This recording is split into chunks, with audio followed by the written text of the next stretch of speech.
I get where this is coming from because I haven't always been in the place that I am today. And sometimes you're feeling the pressure of needing to get financial resources so that you can meet payroll, so that you can sponsor a missions trip that you've committed to.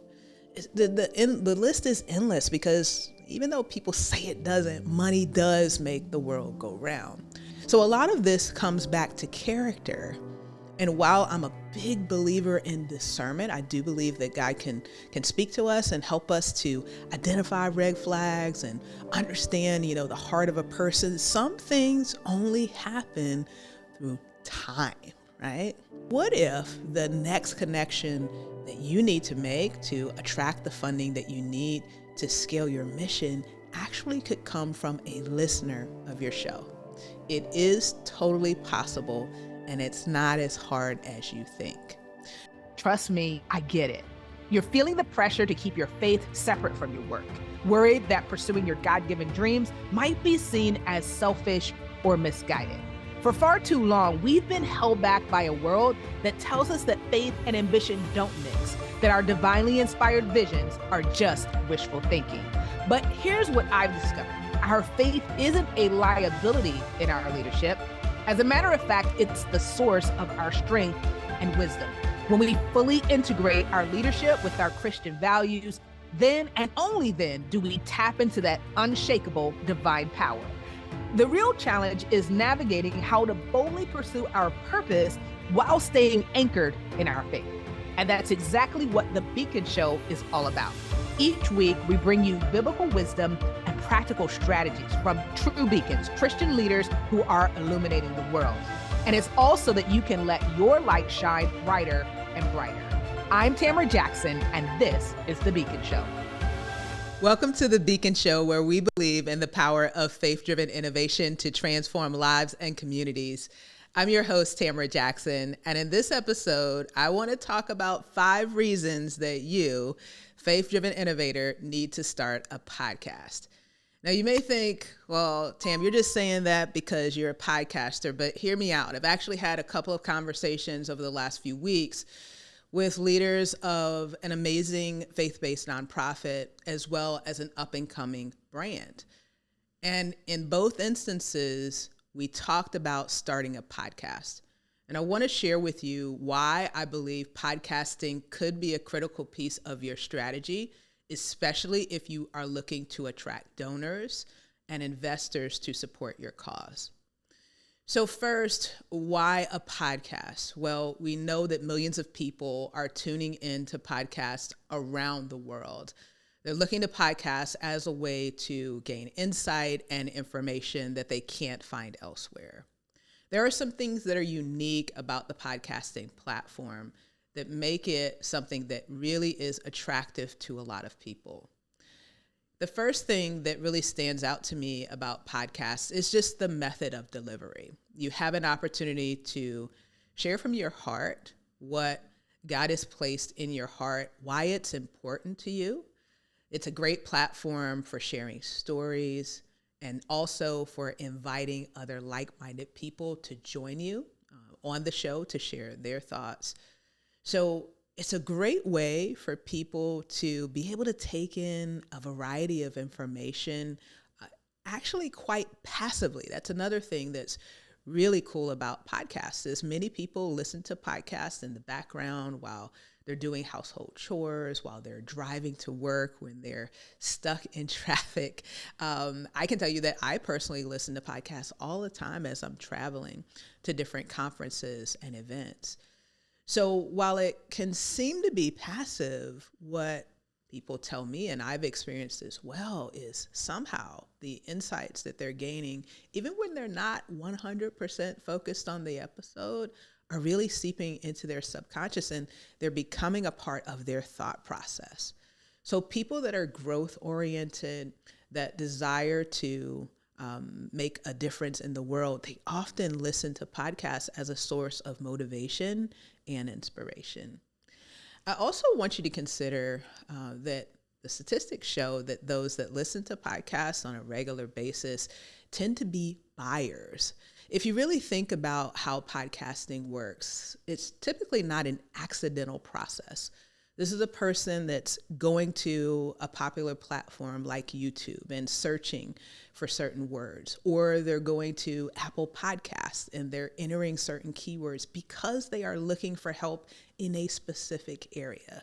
So unlike social media where someone is just scrolling along and they happen to see an ad that may or may not pertain to them, the person that tunes into a podcast is very intentional. They are there, they are listening because they believe that this particular platform is going to add value to their lives. That's also true when you think about the donor and investor population. These are very, very busy people, so they need ways to take in information that works for their lifestyle. So what I find is that many of them are also listening to podcasts.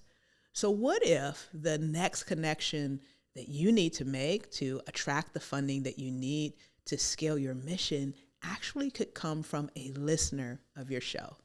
It is totally possible, and it's not as hard as you think. So let's talk about some of the things that you need in order to start a podcast. Now, you're listening to or watching my show, and you may be thinking, wow, it looks like it's a lot to it, and it can be, but I didn't start out this way. My very first podcast was actually called Publishing Secrets, and like many people, it was one of my pandemic projects. So it was something that I always wanted to do. And, we were at home, we had, this extra time on our hands. And so I decided, this is going to be the year that I start my podcast. And it was really, really simple to start. I used Zoom as my platform when I was inviting a guest onto the show.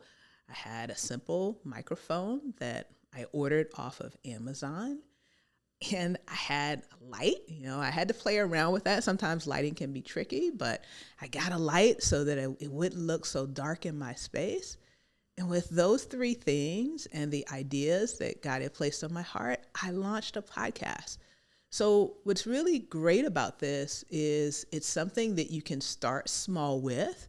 Now, I'm believing for increase for you. So as you attract more money to support your mission, maybe you'll be able to level up your production, but you can get started relatively inexpensively and have this platform to share your message with the world.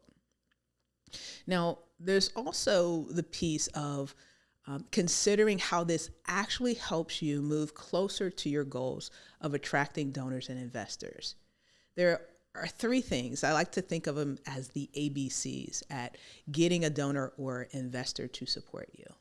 Well, the first one is A, you've got to attract attention.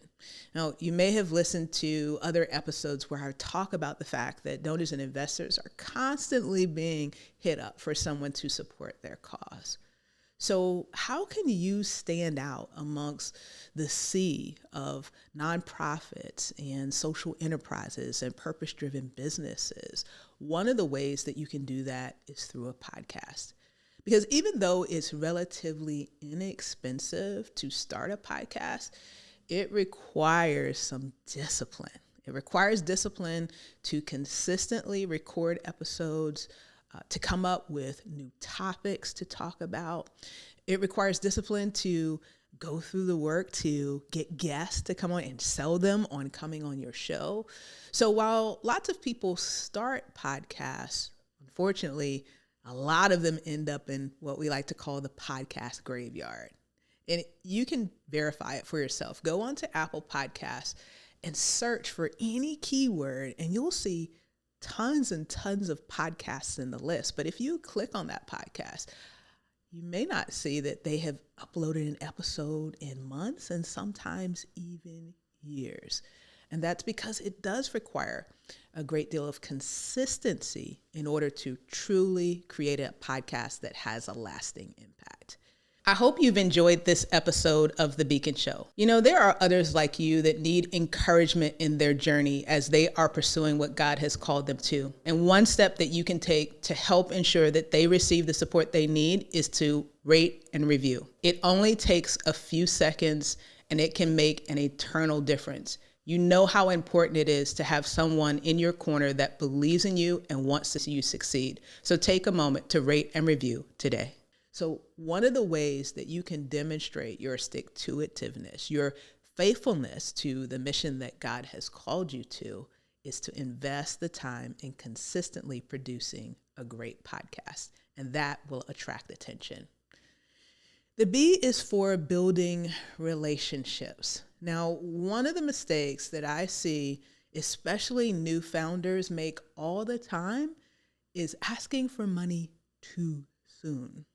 Now, I get where this is coming from because I haven't always been in the place that I am today. And sometimes you're feeling the pressure of needing to get financial resources so that you can meet payroll, so that you can sponsor a missions trip that you've committed to.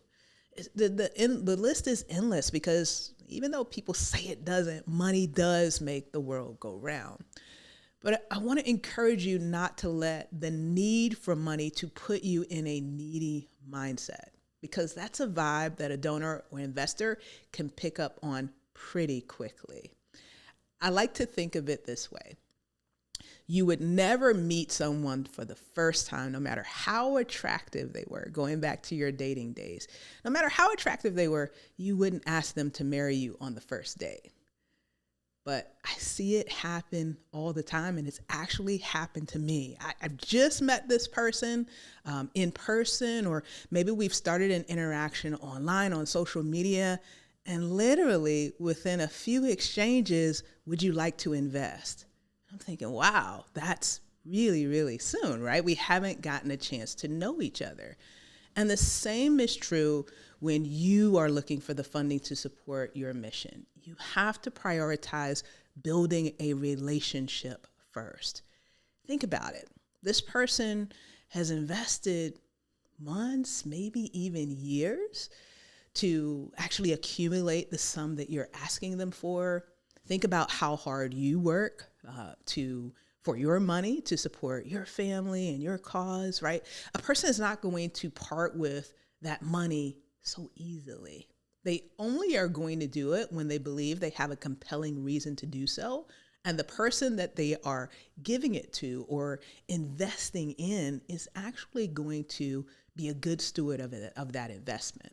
So a lot of this comes back to character.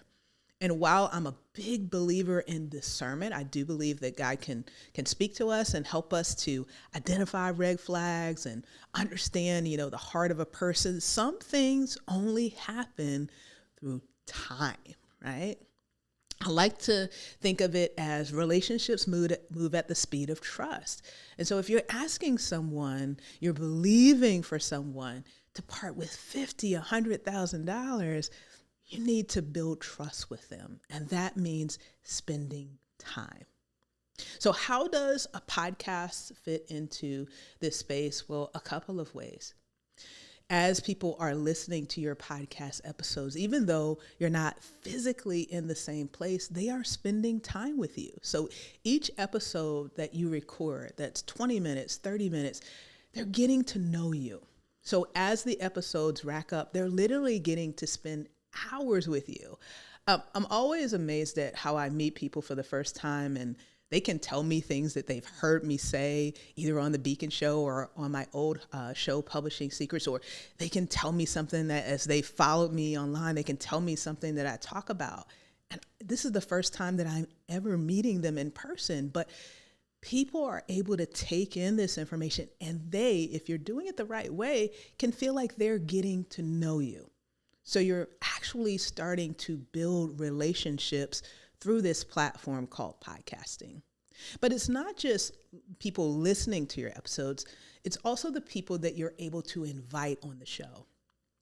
When people accept the invitation, they're doing so because in many instances, they're looking at it as an opportunity to give back and an opportunity to serve. But it's also a pleasant surprise for them when they're invited onto your show, they spend time with you and they really enjoy the conversation.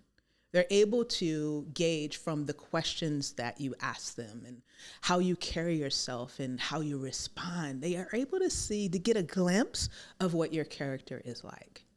And you would be surprised at how in a short 25, 30-minute episode, they can kind of bring their walls down and they can let you in just a little bit. Now, again, we don't want to rush in and start asking for what we want right away, but it is a great way to start a relationship that you can then nurture over time. Right?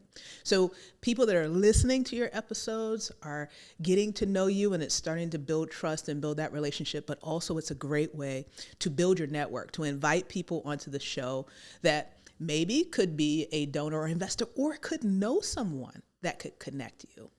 I can't tell you how many times I have met someone through a podcast interview, through LinkedIn, or at an event, and they've said, well, based on what you're doing, you really need to talk to so-and-so.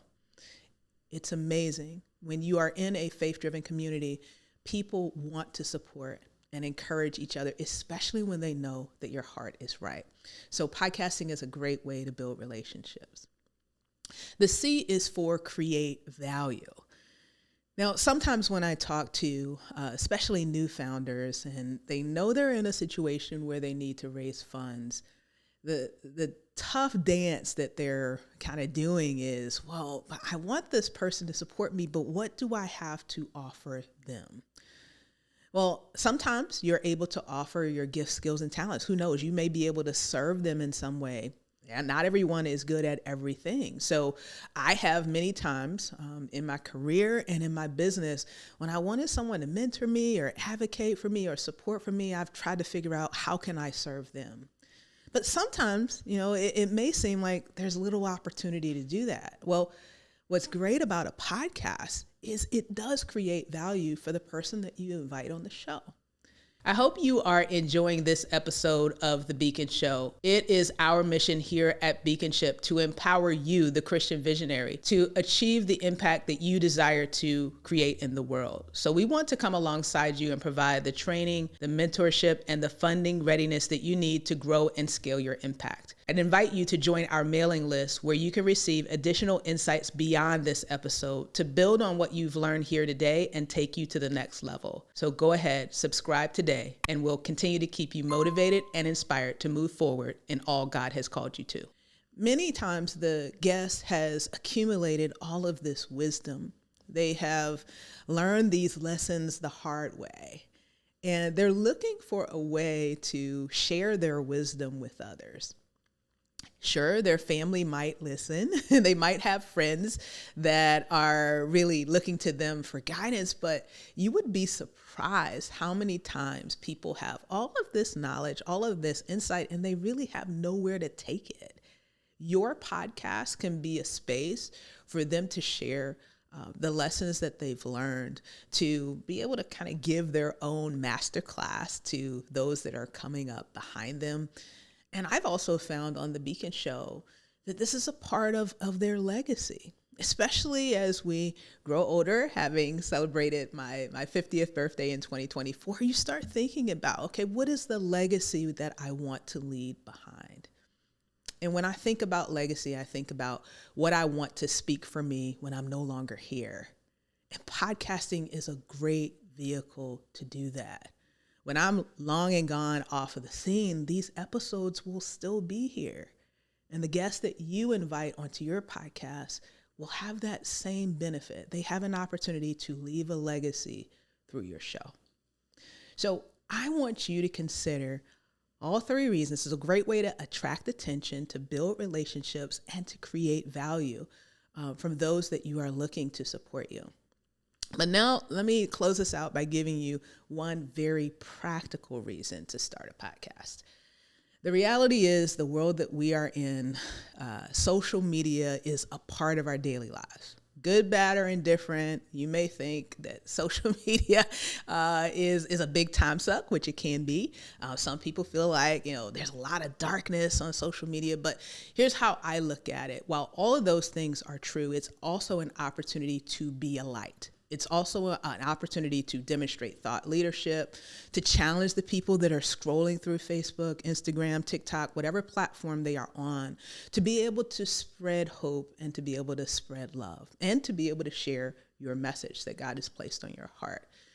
But there's a reality about social media is it can be hard to keep up with the content machine, figuring out what to post, how often to post, even being able to sit down and figure out, what's the copy? You might have a picture, you might have a video, but what are you going to put above that picture, right? So sometimes when I talk to people, they know they need to be on social media, but they are overwhelmed with how much content needs to be created and trying to figure out a content calendar and all of these pieces. Well, the great thing about a podcast is one long form interview can be repurposed into so many different types of content.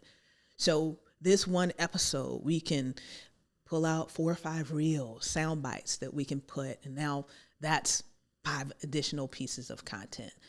We can turn it into an email and maybe 2 or 3, right, that we can share with the community.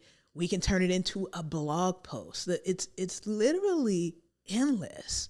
So now you've invested time, maybe 20, 30 minutes in, of course, being very thoughtful about what you want to share in that podcast episode. But now you're able to turn that one episode into 10 or more pieces of content.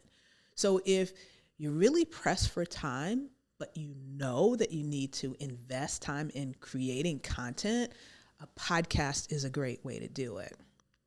And last but not least, I hate to break it to you, but the donor or investor that you're looking to support your cause, they're going to look at your social media platforms. I will tell you that I do it every single time. I go and I look to see, what are they posting? Are they consistently posting? Is there recent content? What are they saying? Well, why do I do that? And why do the other donors and investors that I talk to do it? Because it's a way to gauge the company or the cause, right? We're always looking for ways to gain insight kind of into the heart of the organization. And it may seem silly, but social media can often be a great way to do it, because what you choose to put on your social media platform says a lot about you and the organization. So there have been times where I go to a place and I say, gosh, nothing has been posted for months. So it may be an amazing organization, but it does raise questions in my mind because there isn't anything shared there recently. And it's also a great place to share the impact of your organization, right? So if there aren't any stories of the impact that's been created, then it starts to, again, raise questions. What type of impact is actually being created by this organization? So anything that you can do to make sure that there are less open questions, right? You want that donor investor, as they're kind of going through their list, as they're going through their scorecard, and branding and communication is on that scorecard. You want them to see, yes, okay, I see that there's content out there. I'm getting a sense of why this particular cause is important to them, and I can see that through the content that is shared. You want to make this as easy on yourself as possible. So we've talked about you can get started actually relatively inexpensively. We've talked about the benefits in terms of attracting donors and investors. And I want to share one last thought before I wrap up.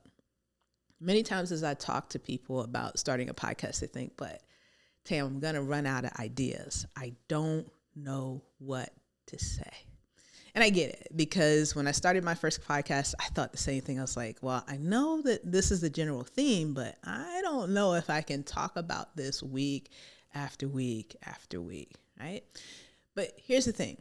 We now have, and I wish we had it when I started my first podcast, we've now got amazing tools at our disposal, like ChatGPT and Gemini and Claude AI. Use AI to help you brainstorm topics for your podcast. You would be amazed. You can put in a simple prompt. I'm going to do a podcast about Christian leadership. Give me 30 topic ideas. You'd be amazed at how quickly you will see those ideas come about.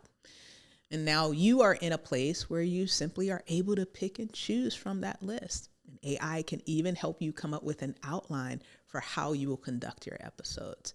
So don't let the fear of what you'll talk about stop you. Plus, remember that this is a journey. Everything doesn't have to be perfect out of the gate. You will get better as time goes along.